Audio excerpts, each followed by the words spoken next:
नमस्कार साथियों। आज के इस खास शो में हमारे साथ जो हमारे मेहमान हैं वह एक गांधीवादी विचारधारा से लगाव रखते हैं, सामाजिक गतिविधियों में भी अग्रणी भूमिका में रहते हैं और प्रखर विचारक, धार्मिक चिंतक भी हैं। आदरणीय मुन्ना लाल जी गुप्ता, पूर्व शिक्षक।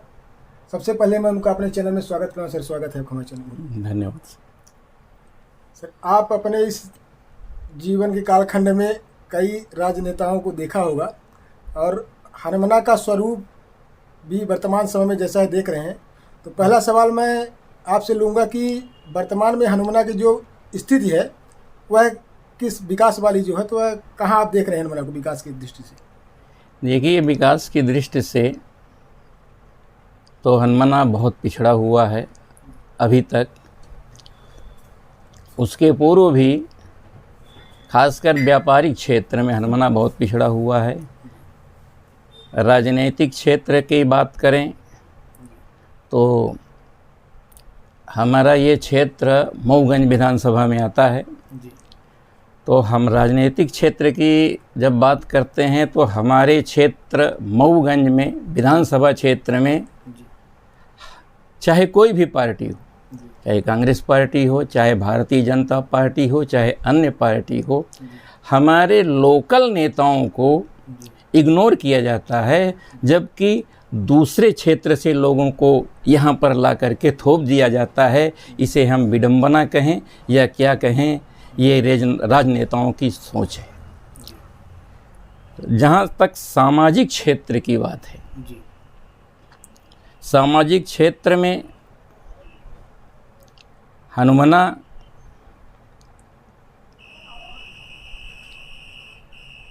बहुत मायने में मैं कह सकता हूँ कि 70% या 80% मायने में आगे है सामाजिक क्षेत्र में। इस दृष्टि से मैं राजनीतिक दृष्टि से या आर्थिक दृष्टिकोण से मैं हनुमना को पिछड़ा ही मानता हूँ।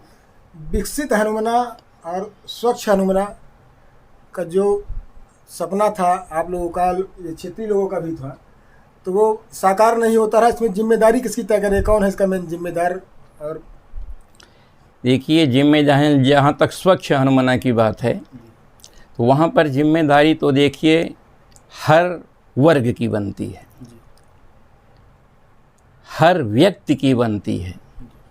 हर व्यक्ति को और हर वर्ग को ये सोचना चाहिए कि गंदगी से न जाने कितनी बीमारियां फैलती हैं और गरीब क्षेत्र हनुमना जो है उन बीमारियों के कारण, उन बीमारियों की वजह से जब उनके पास बीमारी आती है तो पैसे की समस्या आ जाती है कि उनके इलाज की समस्या आ जाती है। मैं थोड़ा रुको, गरीब क्षेत्र हनुमना कैसे, जबकि यहाँ पर खनिज संपदा का आभार है। पूरे मऊगंज विधान में सबसे ज़्यादा खनिज संपदा जो है तो हनुमना क्षेत्र में है। कृषर संचालित है, आरटीओ संचालित। तो गरीब क्षेत्र कहाँ से इसको वो कर सकते, किस मामले में? इसलिए जहाँ तक गरीबी की परिभाषा की बात है जी, अगर जिस क्षेत्र में उद्योग नहीं होते उस क्षेत्र को ईमानदारी से कहा जाए तो गरीब ही है। औद्योगिक क्षेत्र का हनुमना में कोई भी औद्योगिक विकास नहीं हुआ है। यहाँ पर मात्र 84 क्षेत्र में हमारे पटिया की खदान थी जो वो भी समाप्त प्राय है।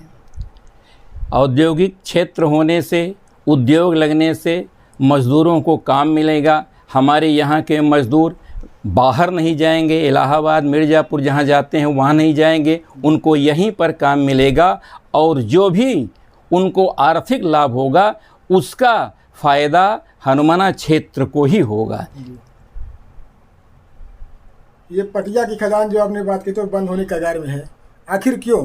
नए उद्योग नहीं लग रहे हैं, तो इसके क्या वजह क्या है इसमें? ये राजनीति किसकी मानते हैं इसमें? इसकी ये राजनीतिक सोच का परिणाम है।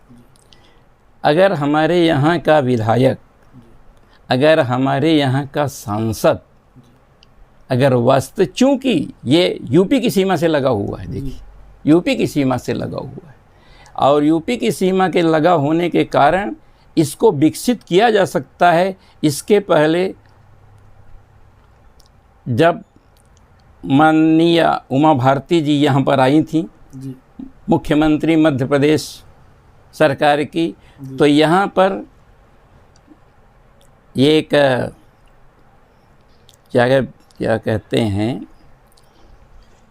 फाल है, जी वहाँ पर फाल से विद्युत उपजाने की बात उन्होंने अपने भाषण में कही थी। जी लेकिन संयोग कहें या दुर्योग कहें कि वो काम पूरा करने से पहले ही उनको मुख्यमंत्री पद से हटना पड़ा और ये क्षेत्र जो है अविकसित रह गया। अभी जो मऊगंज से वर्तमान विधायक हैं वो भारतीय जनता पार्टी से हैं और मऊगंज विधानसभा में भारतीय जनता पार्टी के विधायक, प्रदेश में भारतीय जनता पार्टी की सरकार और केंद्र में भी भारतीय जनता पार्टी की सरकार, तो कितनी जो विकास वाली राजनीति थी, कितनी आप लोगों की अपेक्षाओं पर कितना खरे उतरे, थोड़ा उनके बारे में भी आप अपना विचार रख सकते हैं। देखिए, बात आप बहुत सही कह रहे हैं। शासन भारतीय जनता पार्टी का है, विधायक भी मऊगंज का भारतीय जनता पार्टी का ही है। जी प्रश्न उठता है, देखिए, लगाव का, जनता से लगाव का प्रश्न उठता है, वहाँ के क्षेत्रीय विकास का प्रश्न उठता है। यदि आपके हृदय में मऊगंज की जनता से या हनुमाना की जनता से वास्तविक लगाव होता, जिसे लगाव कहते हैं, जी अंतर से लगाव होता, जी तो निश्चित है आप हनुमाना मऊगंज के बारे में कुछ सोचते, और कुछ सोचते ही नहीं बल्कि करते भी। लेकिन हम तो यही कहेंगे कि उस लगाव की कमी के कारण इस क्षेत्र का विकास नहीं हो सका। अन्यथा विधानसभा में क्वेश्चन उठाए जा सकते थे, मुख्यमंत्री को मजबूर किया जा सकता था और उनके ऊपर दबाव डाला जा सकता था कि ये पिछड़ा जो हनुमाना क्षेत्र है उसमें उद्योग लगा करके वहाँ की जनता को राहत दिलाया जा सकता था। अब चूंकि 15 महीने बाद चुनाव है तो सभी राजनेताओं का हनुमाना क्षेत्र के ही, चूँकि यहाँ पर 98 ग्राम पंचायत है और बड़ा जनपद हनुमाना है, तो सभी का इधर ही फोकस है। तो क्या लग रहा है किस आधार पर आएंगे और क्या लोगों से उनके मदद कैसे, वर्तमान खासकर वर्तमान विधायक और पूर्व विधायक और आने वाले जो, वो भी सभी लोगों का फोकस हनुमाना में है। तो पूर्व विधायक तो देखिए अपने क्षेत्र के ही हैं, जी बन्ना के हैं, जी और जो वर्तमान विधायक हैं वो भी दौड़ा मारेंगे, जी वो भी आएंगे वोट लेने के लिए, तो सभी आएंगे। और जिम्मेदारी बनती है पब्लिक की, जी हम किसको सपोर्ट करें या किसको न करें, ये जिम्मेदारी देखिए पब्लिक की बनती है। पब्लिक को ये सोचना होगा, जनता को ये सोचना होगा कि हमारे अर्थ के लिए, हमारे समाज के लिए, हमारे हनुमाना के लिए, हमारे मऊगंज के लिए कौन व्यक्ति कितना कर सकता है, इस बात पर निर्भर करेगा यहाँ के विकास का। और उसी को हनुमाना की जनता को सोचना होगा कि हमें किसको वोट करना है। आप अच्छे विचारक माने जाते हैं इस क्षेत्र से, मैंने सर्वे किया, इसके बाद आपके पास तक मैं पहुंच पाया हूं। धन्यवाद धन्यवाद। तो उसके लिए मैं एक बहुप्रतीक्षित मांग जो मऊगंज विधानसभा की जनता के लिए, जिला को लेकर है, तो क्या लग रहा है कि मऊगंज जिला बनेगा? चूँकि अभी वर्तमान विधायक ने उसको थोड़ा हवा भी दी है, तो समय चूँकि कम है, 3.5 साल का कार्यकाल बीत चुका है, 15 महीने का टाइम है, तो क्या मऊगंज को जिला बन पाएगा कि सिर्फ एक राजनीतिक स्टंट इसे कहा जाए, वोट का जुगाड़ मैनेजमेंट करने के लिए? देखिए, मेरा जहाँ तक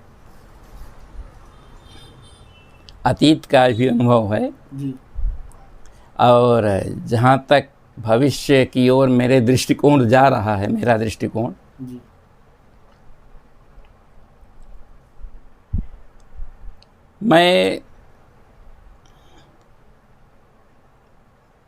50% से ज़्यादा, जी 50% से ज़्यादा मेरा मतलब आप समझ रहे होंगे कि अधिकतम 60 के अंदर जी मऊगंज जिला बन सकता है, लेकिन 50%, यूं कहें कि 50-50 में आप रख लीजिए, बन भी सकता है और नहीं भी बन सकता है, क्योंकि इसके लगभग 2 पंचवर्षीय हो गए हैं। जब शिवराज सिंह जी यहाँ आए थे तो उन्होंने कहा था, 2 या 3 पंचवर्षीय, हमको याद तो नहीं है कन्फर्म, 2 या 3 पंचवर्षीय पहले सुबह शिवराज सिंह जी आए थे।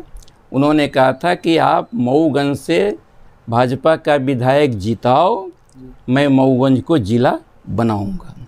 लेकिन दुर्भाग्य कहा जाए इस क्षेत्र का,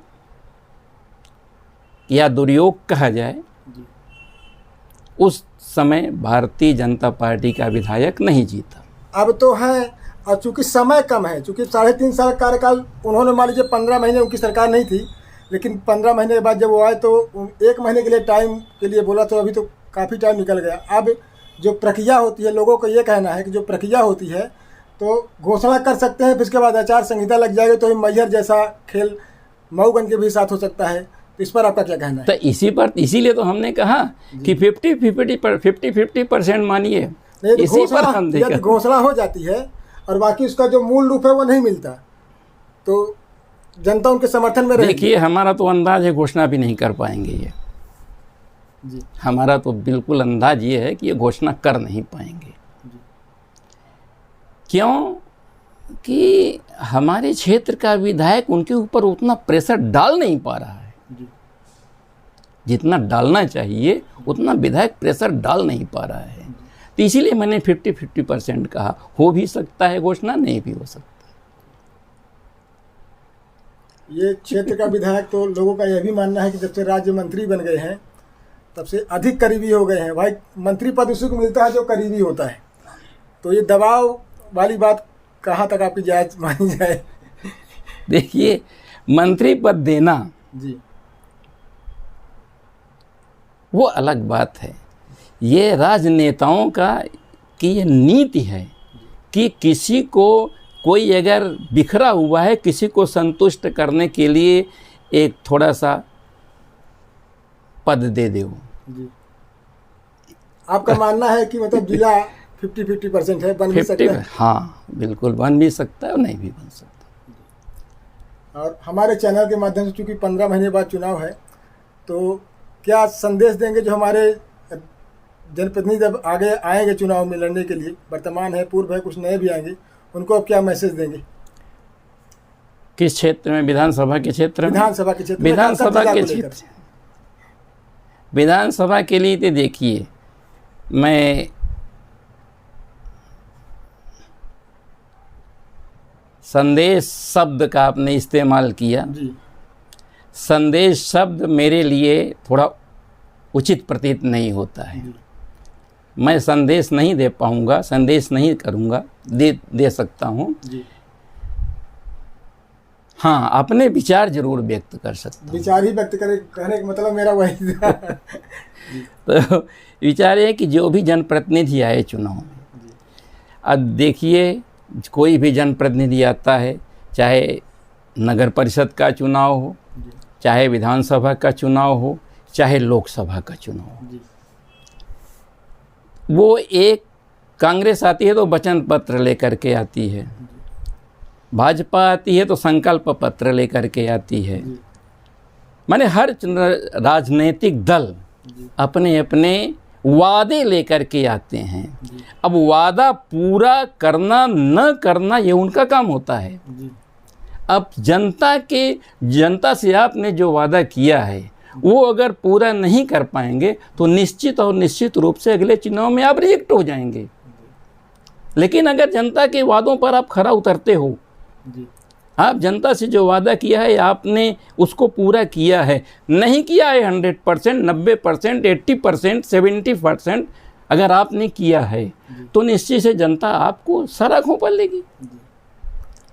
कहने की कोई बात ही नहीं है। संकल्प पत्र पर आपने एक बात छोड़ी, तो जो वर्तमान विधायक है वो भारतीय, उनका संकल्प पत्र ही आया था, तो पूरे विधानसभा में कुछ भी संकल्प पत्र में जो भी उनका वादे रहे तो उसको हिसाब से कितना मार्क देंगे, कितना उन्होंने सफलता हासिल की? प्रश्न ये संकल्प पत्र जो है, संकल्प पत्र जो होता है वो पूरे प्रदेश के लिए होता है।